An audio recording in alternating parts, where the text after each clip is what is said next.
so what we're doing here today, tomorrow, anytime we talk about guaranteed income in the especially in the United States, we're plotting a revolution. And a revolution is, this forcible overthrow of a social order which is embedded in economic disparity. We have to go back and reevaluate our social contract and demand better, because this is about how we care for one another. And budgets are moral documents, right? It does not have to be set up the way that it is. Where we are is trying to articulate a new vision, one grounded in rights, one grounded in morality, one that says that we're going to ensure that people not just have political rights. Political rights are important, the right to vote, the right to civically engage. Not just have civil rights, the rights to protest, but part of the original Declaration of Human Rights, the critical component that has been left out, that is as important, if not more, economic rights. The right to be in society, and if you're sick, see a doctor. The right to a job. And fundamental to all those rights is a guaranteed income. The right to have some income, some dignity associated with resources to make choices in your life.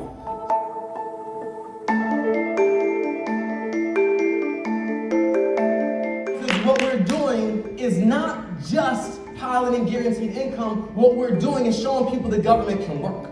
What we're doing is showing people that government can be relevant in our lives. What we're doing is we are abandoning an old model of city building, an old model of country building, an old model of community building that tells us that all you have to do to build a safe community is over-criminalize black and brown youth. That all you have to do to get people around the neighborhood is build roads, just pave over people's homes.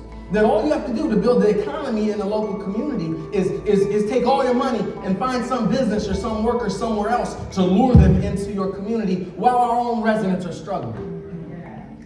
And our residents know that we're betting against them. Why don't people trust government? Because government doesn't trust people. Yeah. They know that we're betting against them. I'm from Minnesota. And so after George Floyd was killed, and we saw people in our state and all across the world taken to the streets in protest, we have to know they weren't just protesting police violence. We have to know they were protesting all of the ways in which these systems that we pay into, our government systems, our housing systems, our banking systems, our employment systems, our education systems that are supposed to be helping us raise our children, just always feel like they have their knee on our neck. And so we're approaching a new model. What's crazy is not guaranteed income. What's crazy is the status quo we've grown used to. What's crazy is the fact that here we are 60 years into a war on poverty, and giving poor people money still feels new.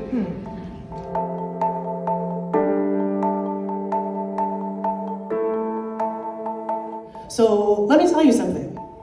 We are all working all the time. You give me money, I'm not gonna stop working, right? People know, like parents know this, on a weekend, there is not a time of rest.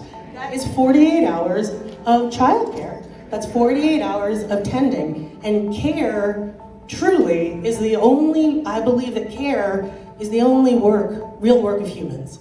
So it is deeply offensive to say, you give someone money, they're gonna stop working. No, I don't have the option of not taking care of myself and my people. And that is the most valuable, the most important work that I could ever do as a human being. But I actually think that the resistance around guaranteed income when it comes to work is the fear of power when it comes to workers. Because what we know from all these pilots and all of you in the room who are working on the ground, either as researchers, advocates, people who are implementing these programs, know that with a small amount of cash, what it does is it creates possibility for resistance. So people can suddenly be choosy and say, I don't want those working conditions. I'm sorry, I'm not gonna put myself, my family at risk to what? Build something else for you? Be yelled at in a customer service role? Right? Folks don't wanna do that. And so I think we've actually shifted away from, fear around people are gonna stop working to saying, uh-oh, we're gonna have an uprising, right? Because people are tired and money is power.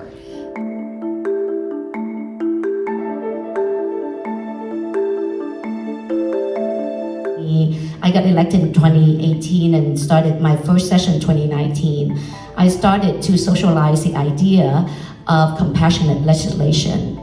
I want policies and proposals anchored on people's lives. I want to bring us to really, the reason I have this job is not because how much money we collect from taxation.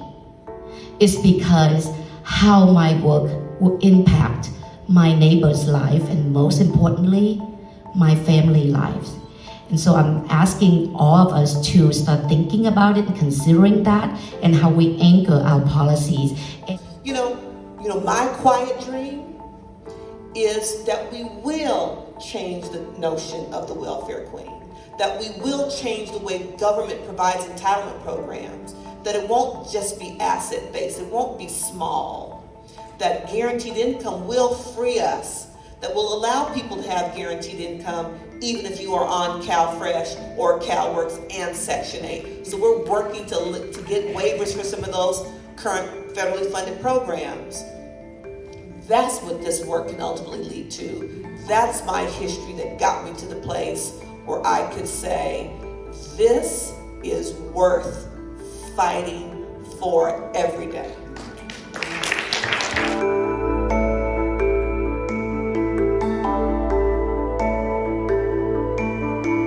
The people who could benefit from something like this greatly seldomly know about it, and those of them who know about it are convinced that it can't work because they're stuck in the ways of old, right? Get it by your bootstraps. You have to work for money because everybody works for money. But we fail to recognize that money is not really something that exists. It's more of a social contract, so to speak, right? Where we all have the accepted notion that I can't eat, sleep, drink, or put clothes on my body unless I have money. These are the things that we accept in our day-to-day life, and these are the things that we have accepted for centuries. However, we let people go without. It's ludicrous to think that you need money to survive, yet we allow people to go without it.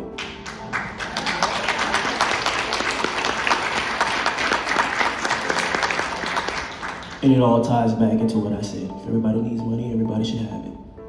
Plain and simple. Income, guaranteed income, and one more time, guaranteed income.